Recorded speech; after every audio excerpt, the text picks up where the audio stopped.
या देवी सर्वभूतेषु माँ कात्यायनी रूपेण संस्थिता नमस्तस्यै नमस्तस्यै नमस्तस्यै नमो नमः। आप सभी को चैत्र नवरात्र की बहुत बहुत शुभकामनाएं। माता रानी आपकी सभी इच्छाएं पूरी करें। आज नवरात्र का छठा दिन है और नवरात्र का छठा दिन कात्यायनी माता को समर्पित होता है। आज के दिन कात्यायनी माता की पूजा अर्चना की जाती है। माँ कात्यायनी का स्वरूप स्वर्ण के समान चमकीला है। इस स्वरूप को देखने मात्र से मनुष्य के सभी पाप नष्ट हो जाते हैं। माता कात्यायनी के इस रूप की उपासना करने से भक्तजन शारीरिक रोगों से मुक्त हो जाते हैं और उनका गृहस्थ जीवन भी आनंदमय हो जाता है।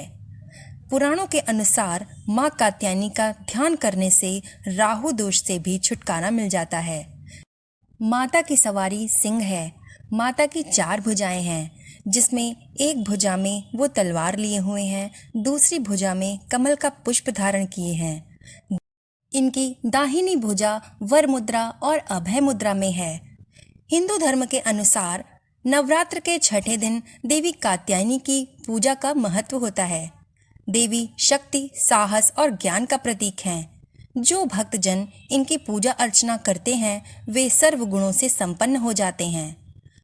माता कात्यायनी की पूजा अर्चना करने से जीवन में सकारात्मकता आती है और सारी नकारात्मकता दूर होती है और मनुष्य के अहंकार का विनाश होता है। माँ अपने भक्तों को शुद्ध और स्वच्छ हृदय का वरदान देती है। ऐसा भी माना जाता है कि माता कात्यायनी की एकाग्र मन से पूजा अर्चना करने से, उनकी विधि विधान से पूजा अर्चना करने से यदि किसी का विवाह संपन्न नहीं हो पा रहा है तो संपन्न हो जाता है और विवाह में आने वाली सभी बाधाएं दूर हो जाती हैं। तो चलिए अब सुनते हैं माँ कात्यायनी की कथा।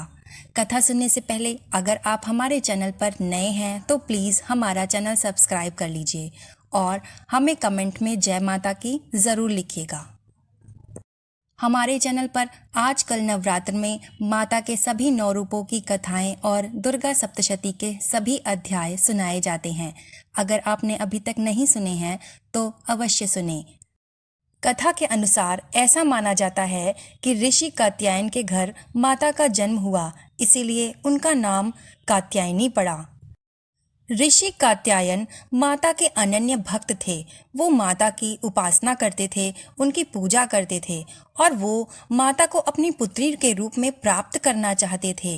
उनको अपनी पुत्री के रूप में प्राप्त करने के लिए उन्होंने घोर तपस्या की। उनकी तपस्या से प्रसन्न होकर माँ दुर्गा ने उनको वरदान दिया कि वे उन्हें पुत्री के रूप में प्राप्त होंगी। माता के वरदान के अनुसार माता ने ऋषि कात्यायन के घर पर पुत्री के रूप में जन्म लिया। ऐसा माना जाता है कि माता पार्वती ने महिषासुर राक्षस का वध करने के लिए कात्यायनी देवी का रूप धारण किया। जब देवता महिषासुर के द्वारा किए गए अत्याचारों से अत्यधिक परेशान हो गए थे तो उन्होंने अपनी समस्या का हल करने के लिए ब्रह्मा जी, विष्णु जी और महेश जी के पास पहुंचे। अन्य देवताओं की भांति त्रिदेव इतना क्रोधित हुए कि तीनों देवों का क्रोध मिलकर एक तेज में बदल गया और उस तेज ने माता कात्यायनी का रूप धारण किया। माँ कात्यायनी के रूप में जन्म लेने के बाद सभी देवताओं ने अपने अस्त्र शस्त्र देवी को सौंप दिए। देवताओं के शस्त्रों से सुशोभित होकर महिषासुर का वध करने के लिए माता आगे बढ़ी। दुष्ट महिषासुर देवी की सुंदरता को देखकर मोहित हो गया था। उसने देवी के सामने विवाह का प्रस्ताव रखा। तब देवी ने उसे चुनौती दी कि जो मुझे युद्ध में हराएगा मैं उसी से विवाह करूंगी। तब महिषासुर और माता के बीच भयंकर युद्ध छिड़ गया। देवी ने युद्ध जीत लिया और महिषासुर का अंत कर दिया।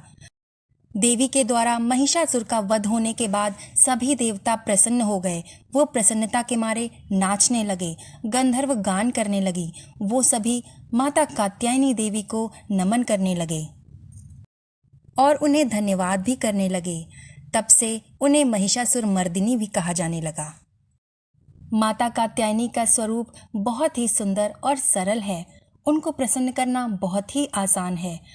बस भक्ति प्रेम पूर्वक और विधि विधान से उनकी पूजा अर्चना करने से माता प्रसन्न होती हैं और आपकी मनचाही इच्छाओं को पूरा करती हैं। माता की पूजा करने के लिए सबसे पहले आपको ब्रह्म मुहूर्त में उठकर स्नान आदि से निवृत्त होकर साफ और स्वच्छ वस्त्र धारण करने चाहिए।